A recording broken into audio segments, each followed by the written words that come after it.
यासीन वही तो सदराजी का लेके सदत्राम और इस महफिल को चमकाने वाले दक्षिण दास्तान।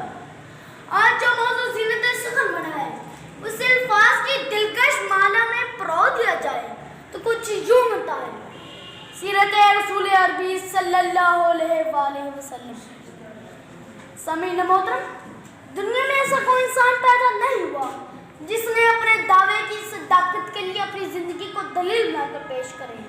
ये न सिर्फ मुश्किल है बल्कि नामुमकिन है कि कोई कायम मुस्लिम या पेशवा अपने दावे की सदाकत के लिए अपनी जिंदगी को दलील बनाकर पेश करे। मगर कुर्बान जाऊं साथे बाबरकत के जिसे खुदावंद करीम ने मुकम्मल नमूना बनाकर भेजा और इस पर अपनी गवाही की मोहर जब्त कर दी। सूरह अहज़ाब में इरशाद फरमाया, लक़द कान लकुम फ़ी रसूलिल्लाहि उस्वतुन हसना। बेशक रसूलुल्लाह की हस्ती तुम्हारे लिए बेहतरीन नमूना है। नबी अकरम ज़माने जिंदगी के हर पहलू के लिए अपने आप को अमली नमूना के तौर पर पेश किया। अल्लाह ने नबूवत से पहले सादिक और अमीन करार पाए। तजारत में ईमानदार और मुस्फाना लेन देन में कोई ढकी छुपी बात न थी। पूरा मक्का इसका गवाह था और मक्का की अमीर और पाकबाज खातून की निगाह का मरकज ठहरे।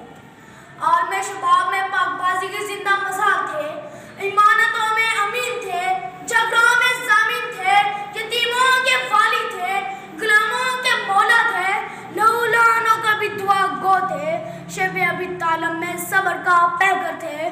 जब फतेह मक्का हुए तो लोगों का इज्जत देखकर लब पर ये अल्फाज थे, जाओ आज तुमसे कोई बात पूछ रही।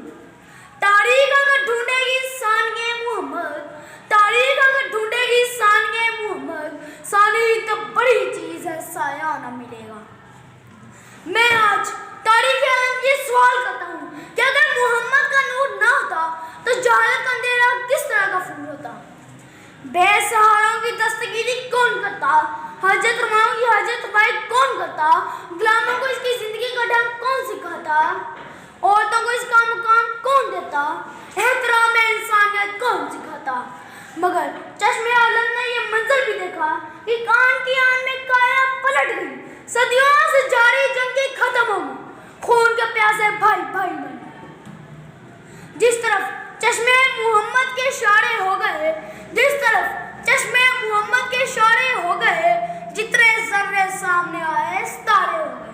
ममा लैना इल्लल बलाग। आपकी समातों का बहुत बहुत शुक्रिया।